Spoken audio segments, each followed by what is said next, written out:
Unión de gente que sabe. Gospel 102.9. Gente que se informa. 102.9. Gospel. Gente que se informa. GPS de Noticias se detiene en este segmento para compartir información específica.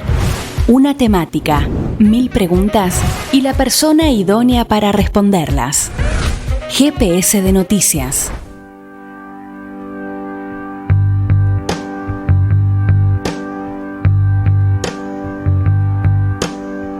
38 minutos han pasado de las 17 horas y ahora estamos aquí con la presencia de Marianela Gómez para desarrollar nuestra columna de economía de cada 15 lunes, no, cada 15 días los lunes. Ahí está. ¿Cómo me cuesta esa parte? Sí, Dios mío. Me la tengo que tatuar para aprendérmela. ¿Cómo estás, Marianela? Buenas tardes. Bien, es que me hablas muy rápido, hablas que más rápido que yo, rápido. Marco. O sea, también como que se traba por eso. Puede ser. Mucha energía en esa voz. Sí. Ay, bueno, ay, gracias.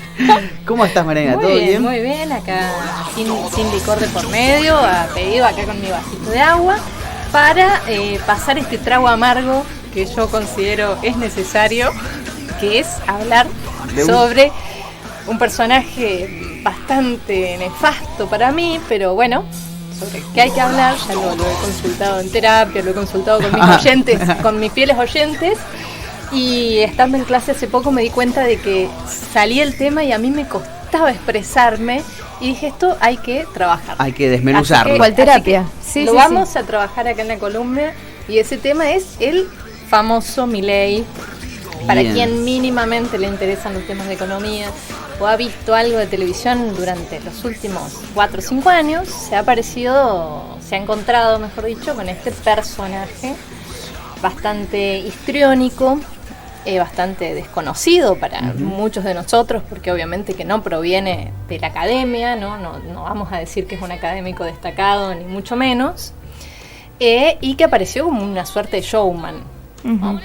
medio en chiste. Al principio yo no pensaba que eso fuese a tener mucho futuro, pero bueno, acá estamos con su candidatura en Ciudad de Buenos Aires, con una cantidad de votos que, si bien no es, digamos, algo para volverse loco, está dentro de los límites que se han manejado candidatos como Álvaro Alzogaray o Cavallo o López Murphy en Ciudad de Buenos Aires, un poco menos incluso de lo que sacaron algunos de estos candidatos que acabo de mencionar, pero bueno, llamó la atención. Sí, hizo necesario por lo menos hablar de este muchacho de peinado extravagante. De peinado. Una vez vi un meme y me dejó pensando, Milei no sería Milei sin esa peluca. Claro, porque ya no sería un yo señor que por chic. eso se separaron con Spert, no se Claro, estaban entendiendo con el tema del luquete capilar. Uno sin pelo y el otro con pelo. Claro, no, es que ya no es un pibe chic de que viene de afuera de la política, ya es un señor mayor, pero pelado. Bueno, es parte del personaje, ¿no? Sí, bueno, sí. Y este personaje que también recientemente se hizo conocido porque tuvo denuncias de plagio documentadas, ¿no? En donde él en artículos periodísticos hacía propias textuales palabras de textos de los autores austríacos que él menciona en general, pero en estos textos no los referenciaba. Eso se llama plagio. Totalmente. Y es penado por la ley. Y también se hizo bastante, digamos, mostró un costado ahí también cuando reconoció que había trabajado para un represor bastante también tristemente conocido, Bussi, cuando estaba como diputado, ¿no? Trabajó como asesor de este represor que estuvo un tiempo como diputado.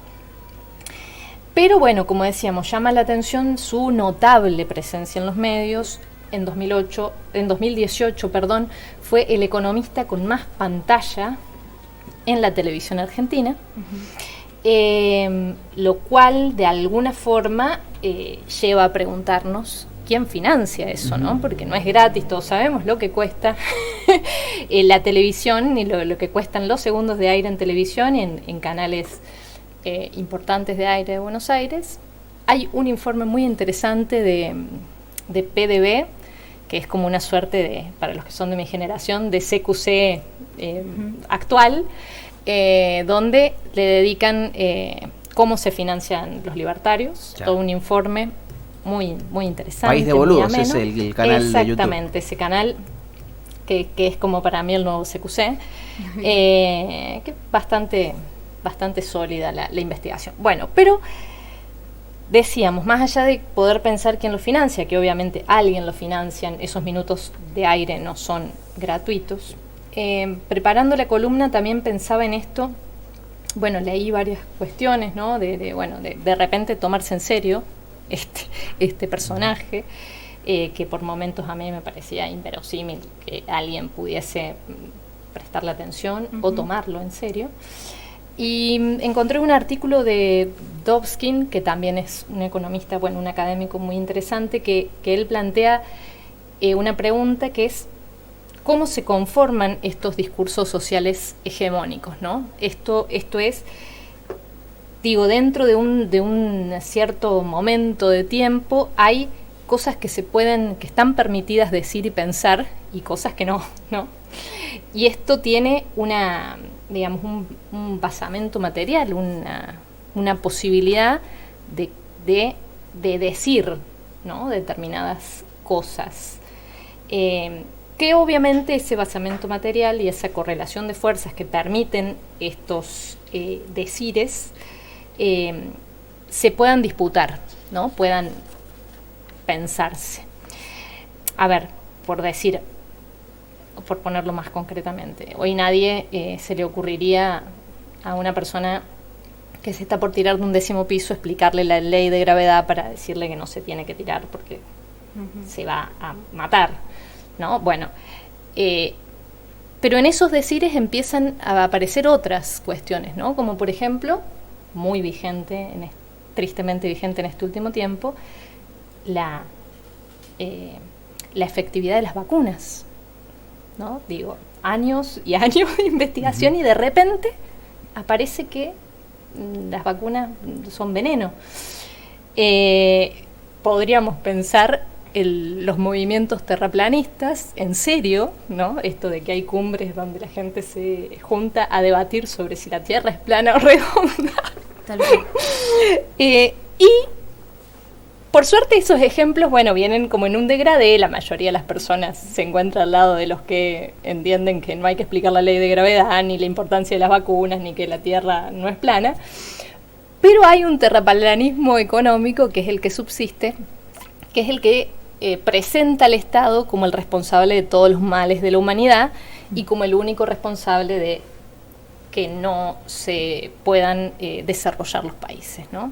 Ese terraplanismo económico tiene más adeptos que los ejemplos anteriores, tristemente, ¿no? Esto obviamente que no es nuevo, también tiene que ver con pensar el rol que tienen las ciencias sociales dentro de las otras ciencias. Ese es otro debate, no importa. Pero sí pensar en este contexto, ¿no? En esta idea que venimos desde allá arriba, en los discursos hegemónicos, el rol que tienen las redes sociales. Y cómo de repente las redes sociales han modificado lo que nosotros entendemos como libertad de expresión, desde el momento en que no solo recibimos contenido, sino que podemos producir, intervenir, generar contenidos de manera anónima también. Y esto que en un principio podía pensarse como una apertura, una posibilidad que brindaban todas estas herramientas tecnológicas y de la comunicación, coincido que han generado lo contrario, ¿no? Hay cada vez más racismo, más xenofobia, homofobia, misoginia que se expresa fuertemente por estas vías, en paralelo de condiciones materiales del capitalismo actual que han acentuado cada vez más las desigualdades y que es algo que aparentemente no está presente en las discusiones tampoco, en estas nuevas formas de comunicación, ¿no? Y esta característica también me parece, ahí recomiendo otra recomendación, si no lo vieron, un documental ficcional de Netflix que se llama El dilema de las redes, que muestra claramente cómo operan generando polarización y microclimas, y cómo van delineando y cercando las personalidades, ¿no? Y esto también de la mano con el surgimiento, que no es solo en Argentina, sino en el mundo, de las extremas derechas, ¿no? Las extremas derechas, que también, vamos a decir, no son nuevos, han sido siempre, o desde la última mitad del siglo XX, han estado financiadas por grupos de poder específicos, ¿no? Con estos famosos think tank o tanques de pensamiento, desde los cuales se pone dinero para promover determinadas ideas que son obviamente en beneficios de quienes las financian, y que ahora aparentan tener esta nueva cara, ¿no? Esta nueva cara de movimientos antisistemas, movimientos rupturistas, movimientos apolíticos, antipolíticos, pero que en definitiva son las mismas ideas conservadoras que son financiadas por los mismos grupos de poder que financiaron siempre este tipo de ideas, ¿no? Y lo que hacen en realidad es, bueno, adaptar un poco el discurso a la realidad del país que toca. Estamos diciendo porque esto obviamente excede la realidad o el personaje de Milei en Argentina. Digo, la emergencia de los Trump, los Bolsonaro, los Vox en España tienen esta misma lógica, ¿no? Porque van con la misma estrategia de decir cualquier barbaridad sin ningún tipo de fundamento científico, descalificar, insultar, polarizar, que es lo que estaría funcionando, ¿no? Y en eso también los destinatarios, ¿no? Que son siempre los mismos, jóvenes de entre 15 y 35 años, varones. Estos jóvenes varones que obviamente dentro de estos sistemas hay una fuerte impronta antifeminista, anti-aborto. Son libertarios curiosos, ¿no? Porque Sí, como, bueno, esta que incluso lo charlábamos cuando hablábamos de Martínez de Oz el 24 de marzo, ¿no? Este discurso de Martínez de Oz que está 2 minutos de los 9 que dura el fragmento, refiriéndose a la palabra libertad, libertad, libertad, cuando en el país no hacían más que desaparecer y secuestrar y matar personas, ¿no? Digamos, este es el uso de la palabra libertad y que tiene sentido en este contexto homofóbicos, ¿no? Anti-movimientos, todos los movimientos sociales que reivindican las diversidades, anti-cuarentena también, los hemos escuchado.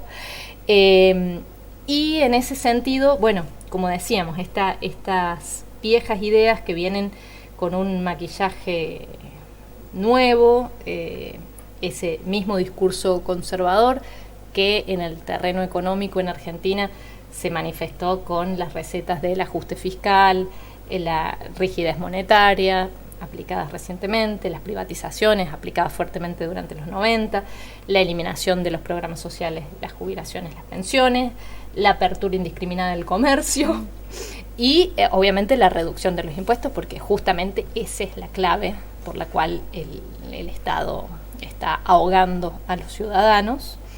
Y este discurso que decíamos direccionado a los jóvenes, que también de alguna forma fueron los más afectados por la pandemia en términos de sentirse que sus libertades estaban restringidas, que no podían salir, que no podían ir a fiestas, a recitales, que tenían que hacer fiestas clandestinas, y también en un problema que tiene un carácter más histórico, ¿no? Que siempre la población joven ha sido la que más ha sufrido los problemas de desocupación, y eso históricamente también se ha sostenido y sigue siendo una de las poblaciones más afectadas.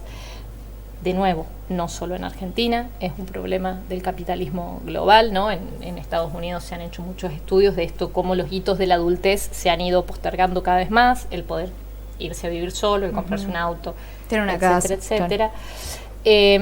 Pero bueno, la pandemia sin duda funcionó de alguna forma como agudizando estos problemas que decíamos, esta condición de pobreza, y dentro de esa condición de pobreza de la que ya venía la economía argentina, es entendible también el voto de los barrios más pobres, que también casi un 15% obtuvo este personaje, con lo que charlábamos también el lunes pasado, el lunes anterior, el voto bronca, ¿no? De repente veo que la cosa va mal y este tipo que viene y parece que va a patear todo y que va a romper todo y que no tiene nada que ver con la política, aunque esté participando en política, sí, pero está en contra de los políticos, este es el que representa lo que yo siento, ¿no? Por más de que después lo que él diga que va a aplicar vaya completamente en contra de esos sectores y sean los primeros en perjudicarse por esas políticas, el voto bronca funciona de alguna forma desde ese lugar, ¿no?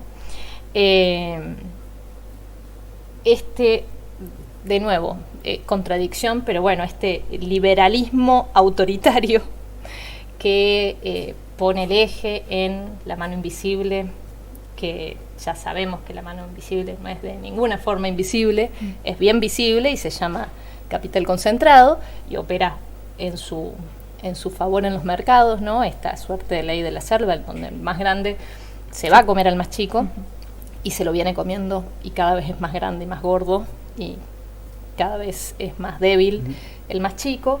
Pero bueno, ese es el discurso del terraplanismo económico que plantean los libertarios, en donde el principal enemigo es el Estado, porque fija impuestos confiscatorios,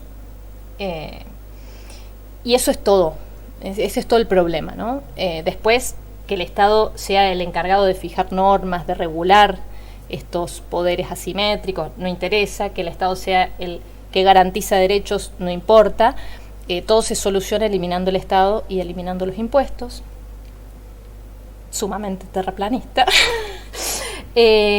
simplista también, ¿no? Porque en ningún momento se habla de cuáles son las problemáticas del desarrollo, de cuáles son los problemas concretos que tenemos, como decíamos, con la escasez de dólares, la restricción externa. La propuesta es volver al patrón oro, siglo XIX, ¿no? Volver al patrón oro, ningún país en el mundo tiene patrón oro, pero bueno, esa es la propuesta que ellos hacen. No hablamos de los problemas sociales, cómo de repente se resolverían con esta eliminación del Estado, ni tampoco de la deuda externa, ¿no? Eso simplemente, todo esto se va a resolver mágicamente eliminando el Estado. Pero por otra parte, como decíamos, hay una cosa media rara, porque nos oponemos al Estado, pero a su vez le pedimos que garantice los derechos de propiedad. Le pedimos que fije reglas de juego. Para quienes, bueno, sí, para quienes está claro. Le pedimos que hay que pagar la deuda externa. No sabemos bien cómo, porque el Estado no está, pero la tiene que pagar. Por otra parte, obviamente que castigo, punitivismo, ¿no? La línea de Bullrich, tan cercana ahora a Milei. Sí. Esta es la doble vara, ¿no? Del Estado, no, pero sí, Estado para unos pocos.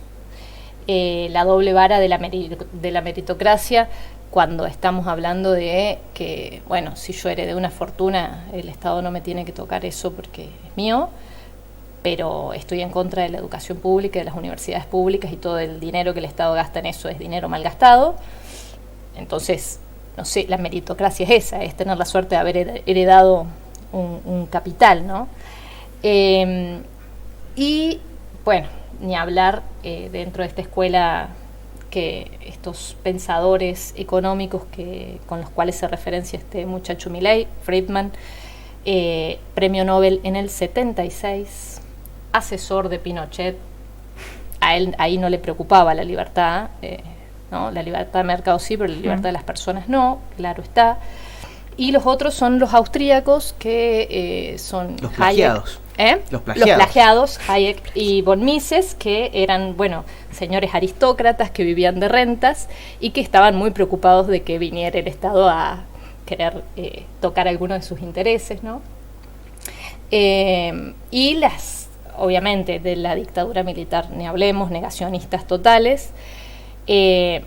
referentes de las políticas que están proponiendo y que ya se aplicaron con resultados claramente nefastos para la mayoría de la población, las políticas que aplicó Martínez de Oz, Cavallo, Sturzenegger más recientemente, y está de nuevo en ese contexto los apelativos de zurdo, empobrecedor, complicados esos apelativos, ¿no? Con una historia que tenemos tan sangrienta en torno a esos temas y con esas mismas figuras que acabamos de mencionar recién. Y esto también otra característica, y con esto cierro, me estoy yendo de tiempo, pero bueno, daba para hablar muchas cosas. Otra característica de Milei fue la de errar sistemáticamente todos sus pronósticos, ¿no? Hay un economista, Sicari, que en Twitter hace un relevamiento de todas las tapas de diarios con los pronósticos de Milei desde 2016 de esta parte, augurando hiperinflación, default, desastre, ruina, apocalipsis, porque justamente también es parte de la estrategia del miedo, el miedo como disciplinador social, que sirve para meter este tipo de discursos, ¿no? Que no tienen ningún correlato, como decíamos, con la realidad, porque si uno ve esas políticas y las políticas que desde el monetarismo con Friedman, pasando por los austríacos, se han aplicado en Argentina y en América Latina, los resultados están más que a la vista, pero funciona para garantizar esta idea de Estado para unos pocos. Muy bien, Marianela, muy bien. Bueno, de esto una postilla chiquitita, hay un teórico, no me va a salir el nombre ahora, que habla de los zapadores. Existen para un lado y para el otro. Aquí los tenemos más para el lado de, para simplificarlo, de la derecha. Si bien Milei quizás no tenga ninguna representación institucional, o sí, no sabemos cómo le va a ir a su partido, él es un zapador. ¿Por qué? Porque amplía el espectro del sentido común. Ya se empieza a hablar de, bueno, dinamitar el Banco Central. No sabemos muy bien lo que es, pero bueno, ya en el sentido común se empieza a instalar una idea de, como aquí Franco Pierluca o Mario Lamberghini, si no llegas a fin de mes te sobreestado. Claro. Y no hay un porqué, no hay una línea punteada que te diga, mira, es por esto, pero no, simplemente son eslóganes que pegan, también muy parecido al teorema de Baglini, digamos, mientras más lejos estás del poder, más cuestiones garrafales puedes mencionar. Total, nunca vas a tener que gestionar. En este esquema de cómo se construyen los discursos, ¿no? Cómo funcionan las redes sociales y cómo construyen pensamiento, ese tipo de eslogan en donde no hay forma de entrarle con ningún argumento, porque justamente la clave es que ahí no hay argumento. Claro. Y no hay debate. No hay debate, no hay razonamiento. Tal cual. Bueno, para mí lo que voy a decir es que a raíz de esta columna me parece que hay que dejar de reírse de las cosas que vemos y prestarle mucha atención a esto que va avanzando y bastante rápido. Sí, exactamente. Bueno, Marianela, muchas gracias por la columna de hoy. Nos veremos de acá a 15 días. Así es, buena semana, gente. Nos vemos.